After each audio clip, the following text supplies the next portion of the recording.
మీ మోకాల నొప్పులకు ఎటువంటి సర్జరీ లేకుండా ఎపియాన్ పెయిన్ క్లినిక్ అందిస్తున్న అత్యాధునిక చికిత్స.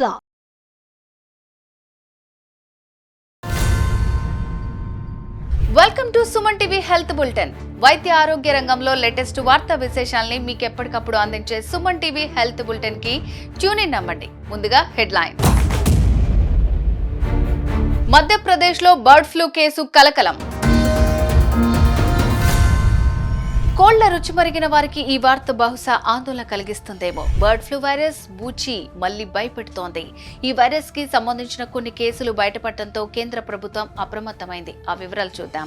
మధ్యప్రదేశ్లోని చింద్వారాలో 3 పెంపుడు పిల్లులకి ఇంకా ఒక పక్షుల మార్కెట్లో ఏవియన్ ఇన్ఫ్లుయెంజా వైరస్ సోకిన కేసులు బయటపడినట్లు కేంద్ర ఆరోగ్య మంత్రిత్వ శాఖ నిర్ధారించింది.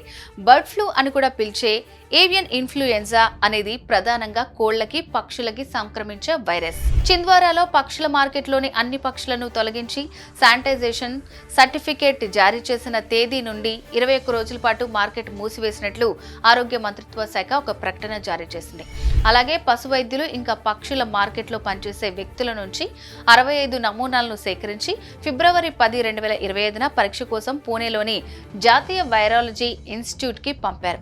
అవన్నీ వైరస్ కి నెగిటివ్ రిపోర్టులు రావడంతో ప్రభుత్వం ఊపిరి పీల్చుకుంది. దేశంలోని కొన్ని ప్రాంతాల్లో బర్డ్ ఫ్లూ వైరస్ వ్యాప్తి చెందుతున్నట్లు ఈ మధ్యకాలంలో వార్తలు వస్తుండటంతో అన్ని రాష్ట్రాల్లో కోళ్ల ఫాముల్ని జాగ్రత్తగా గమనించాలని, బయోసెక్యూరిటీ ప్రోటోకాల్స్ ని పాటించాలని కేంద్ర ప్రభుత్వం రాష్ట్ర ప్రభుత్వాల్ని కోరినట్టు సమాచారం. సాఫ్ట్వేర్ ఇంజనీర్లకి షాకింగ్ న్యూస్. ఐటీ ఉద్యోగులు జర భద్రం. సాఫ్ట్వేర్ ఇంజనీర్ల ఆరోగ్యానికి సంబంధించిన ఒక సర్వేలో షాకింగ్ వాస్తవాలు బయటకొచ్చాయి. మీరు సాఫ్ట్వేర్ ఇంజనీర్ అయితే లేదా మీ ఇంట్లో ఎవరైనా ఉంటే ఈ వార్తా వివరాలు జాగ్రత్తగా చూడండి. ఐటీ ఉద్యోగుల్లో 80% కంటే ఎక్కువ మందికి లివర్లో కొవ్వు ఎక్కువగా ఉందని, 70% మందికి పైగా ఉబకాయం ఉందని టెక్కీలపై జరిగిన ఒక అధ్యయనంలో షాకింగ్ నిజం తేలింది. హైదరాబాద్ యూనివర్సిటీ పరిశోధకులు నిర్వహించిన అధ్యయనంలో గణనీయమైన సంఖ్యలో ఐటీ ఉద్యోగుల్లో metabolic dysfunction associated fatty liver disease MAFLD బారిన పడ్డారని తేలింది. ఎక్కువసేపు కూర్చోటం, పని ఒత్తిడి, అనారోగ్యకరమైన ఆహారం, శారీరక శ్రమ లేకపోవటం వల్ల ఈ వ్యాధి వస్తుంది. సర్వేలో పాల్గొన్న ఐటీ ఉద్యోగుల్లో 84% మందికి MAFLD అంటే ఫ్యాటీ లివర్ వ్యాధి ఉందని ఈ అధ్యయనం వెల్లడించింది. జూలై 2023 నుంచి జూలై 2024 మధ్యకాలంలో హైదరాబాద్లోని 345 మంది ఐటీ ఉద్యోగులపై నిర్వహించిన ఈ అధ్యయనంలో భాగంగా Asian institute of gastroenterology AIG ఆసుపత్రిలో పరీక్షలు జరిగాయి. 50 లక్షలకి పైగా ఉద్యోగులతో భారత ఆర్థిక వ్యవస్థకు కీలకంగా ఉన్న ఐటీ రంగంలో వర్క్ కల్చర్ మారవలసి ఉందని ఈ సర్వే స్పష్టం చేస్తోంది.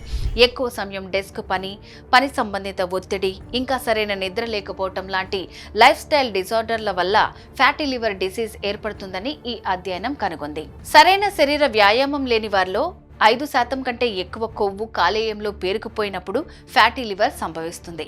చికిత్స చేయకపోతే ఇది సిరోసిస్ ఇంకా లివర్ క్యాన్సర్ వంటి తీవ్రమైన కాలేయ వ్యాధులకి దారితీస్తుంది.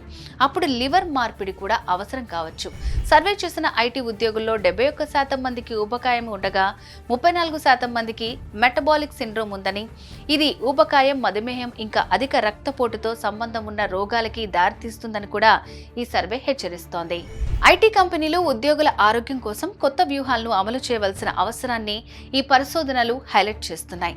అనేక సంస్థలు వెల్నెస్ కార్యక్రమాలను కలిగి ఉన్నా కూడా వాటిలో ఉద్యోగులు చురుగ్గా పాల్గొనాలని పరిశోధకులు గట్టిగా చెబుతున్నారు. సరైన పని, జీవిత సమతుల్యత ఇంకా స్ట్రెస్ నిర్వహణతో పాటు రెగ్యులర్ హెల్త్ చెకప్లు, ఫ్యాటీ లివర్ కోసం స్క్రీనింగ్ టెస్టులు చేయించుకోవడం ద్వారా ఫ్యాటీ లివర్ రాకుండా జాగ్రత్త పడొచ్చు అని అధ్యయనంలో తేల్చారు. ఇవి హెల్త్ బులెటిన్ విశేషాలు. నెక్స్ట్ బులెటిన్ లో మరిన్ని విశేషాలతో కలుద్దాం.